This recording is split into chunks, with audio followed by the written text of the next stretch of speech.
लोकसभा चुनाव को लेकर अखिलेश यादव ने बड़ा बयान दिया है। अखिलेश यादव के इस बयान के बाद से बीजेपी घबरा गई है। अखिलेश यादव ने यूपी की सीटों को जीतने के लिए किस रणनीति से काम कर रहे हैं, ये खुद उन्होंने बताया है। ऐसे में ये अटकलें चल पड़ी है कि आखिरकार माजरा क्या है। अखिलेश यादव ने यूपी की 80 सीटें जीतने के लिए ठोस प्लान बनाया है। यूपी में बीजेपी को कैसे घेरना है और किस रणनीति के तहत हरा देना है, ये बातें भी अखिलेश यादव ने क्लियर कर दी है। अगर इंतजार है तो चुनाव के ऐलान का, उसके बाद अखिलेश यादव खुद को मैदान में उतार लेंगे। कहते हैं कि दिल्ली की सत्ता यूपी से होकर गुजरती है। ऐसे में यूपी की सियासत भी तो घनघोर होनी चाहिए और ये सिर्फ सपा और बीजेपी में दिख सकता है, क्योंकि इन दोनों पार्टियों के बीच ही यूपी में लड़ाई जारी है। ऐसे में अब वार पलटवार के बाद हारने की तैयारी है। यूपी की सीटों को जीतने के लिए दोनों पार्टियां मेहनत कर रही है, क्योंकि यहाँ जो जीतता है वो वहाँ भी जीत जाता है। तो इसलिए खास प्लान अखिलेश यादव ने बनाया है कि बीजेपी को इस बार कैसे हरा सकते हैं, किस रणनीति से बीजेपी को यूपी में पटखनी देंगे। मौका था अखिलेश यादव के ग्रेटर नोएडा दौरे का, जहां अखिलेश के पहुंचने पर कार्यकर्ताओं ने भव्य स्वागत किया।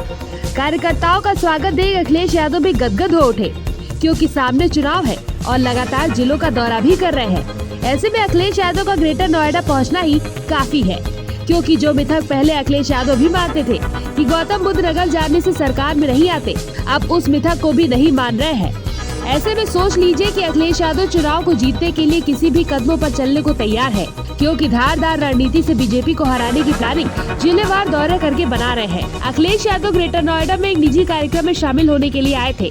इस अवसर पर उनके स्वागत के लिए जिले के कोने कोने से भारी संख्या में कार्यकर्ता डीएनडी फ्लाईओवर पहुँचे। डीएनडी फ्लाईओवर पर अखिलेश यादव का काफिला पहुंचते ही स्वागत करने वालों का हुजूम उमड़ पड़ा। सपा कार्यकर्ता अपने नेता से मिलने के लिए काफी उत्साहित दिखाई दिए।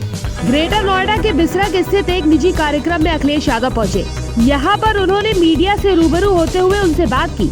उन्होंने कहा कि संविधान मंथन के लिए सपा लड़ाई लड़ रही है। एक तरफ संविधान को बचाने वाले हैं तो दूसरी ओर संविधान को मिटाने वाले हैं। इस दौरान अखिलेश ने बीजेपी पर जमकर निशाना साधा। उन्होंने बीजेपी पर तंज कसते हुए कहा कि लोकसभा चुनाव आते ही दूसरे दलों के विधायकों को बीजेपी ने पैकेज दिया। यही नहीं, पैकेज के साथ साथ मंत्री पद भी बांट दिए। जिन चेहरों से जनता नाराज हुए, उन्हीं चेहरों को दोबारा चुनावी मैदान में उतार दिया गया।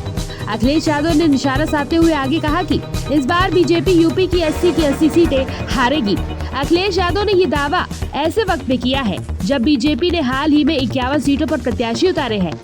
ऐसे में ये साफ है कि आगे की सियासत कहाँ जाने वाली है। अखिलेश यादव भी पूरी प्लानिंग से प्रत्याशी उतार रहे हैं, जिससे मुकाबला कड़ा हो सके, क्योंकि बीजेपी 80 सीटें जीतने का दावा कर रही है तो अखिलेश यादव 80 सीटें हारने का दावा कर रहे हैं। अपने अपने दावे से अलग अलग तरह की राजनीति होने लगी है। फिलहाल देखना होगा कि आगे की और क्या क्या चाल चली जाती है। अखिलेश यादव के इस दाव को आप कितने नंबर देंगे, कमेंट में जरूर बताएं।